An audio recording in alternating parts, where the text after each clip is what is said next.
کہ نبی کریم صلی اللہ علیہ وسلم کسی جنازے میں تھے اور قبر کی تیاری میں بھی دیر تھی، تو جیسے سب انتظار میں بیٹھ جاتے ہیں تو نبی پاک صلی اللہ علیہ وسلم نیچے بیٹھ گئے.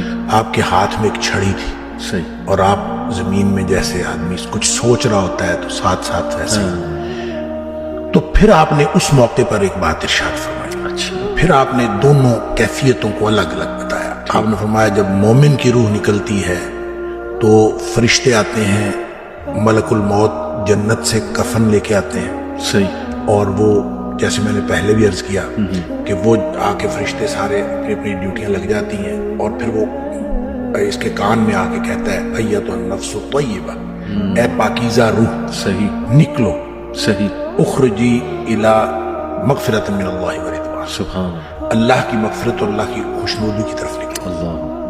تو پھر وہ تو فوراً نکلتی ہے نا، مطلب اس کا مطلب وہ تو خوش ہوتی ہے، وہ تو نکلنے کے لیے پھر دیر ہی نہیں لگتی.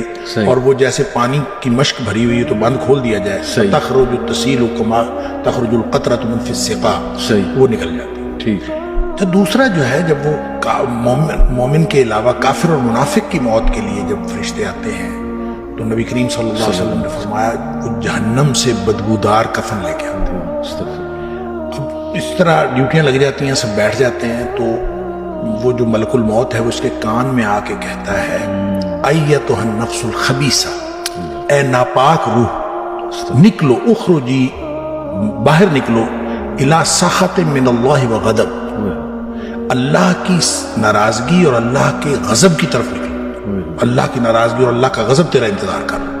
آپ اندازہ کریں جس کو یہ کہا جائے اور ادھر دنیا میں پڑے ہوئے اس کو یہ خبر مل جائے کہ اللہ کی ناراضگی اور اللہ کا غصہ میرا انتظار کر رہا ہے، تو وہ کیوں نکلے گا؟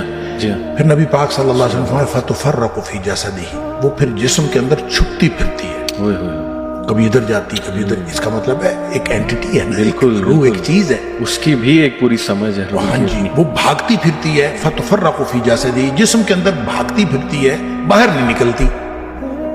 تو پھر فرشتے جو ہیں وہ فینزعہ، وہ پھر اس کو کھینچ کر نکالتے ہیں. اللہ اکبر. اور پھر اس کی جو نبی پاک صلی اللہ علیہ وسلم نے مثال بیان فرمائی، کما ینزع الصفود من الصوف المبلول، جس طرح سے گیلی اون ہو اور اس کے اندر گرم سلائی لوہے کی رکھ دی جائے اور پھر اس کو کھینچا جائے ایک طرف، ظاہر روئی وہ اون جو چمٹ جائے گی، تو اس کو ایک طرف سے کھینچیں گے تو وہ تو تار تار ہو جائے گی. فرمایا اس طرح فرشتے جو ہے اس کی جان نکالتے ہیں. قرآن کہتا ہے والنازعات غرقا، ڈوب کر کھینچ لینے والے فرشتوں کی قسم، سبحان اللہ. والناشطات نشطا، اور بند کھول دینے والے فرشتوں کی قسم. یعنی بالکل ایسے جیسے بند کھل جاتا ہے، یہ مومن کی موت ہے، اور پھر اس کو اندر سے کھینچ کر نکالتے ہیں، یہ کافر اور منافق کی موت ہے. پھر آگے بھی تفصیل نبی کریم صلی اللہ علیہ وسلم بھائی وہ جو آپ بتا رہے تھے ساتویں آسمان تک جاتی ہے، تو یہ ساتویں آسمان تک جاتی ہے، وہ تو جو علیین میں جا کے اللہ تعالیٰ کی طرف سے ہو کے اور پھر اس کو علیین میں مقام مل جاتا ہے، اور اس کو لکھ دیا جاتا ہے علیین یا مقام ہے یا رجسٹر ہے، اس کے اندر وہ شامل ہو جاتی ہے، پھر وہ واپس آتی ہے.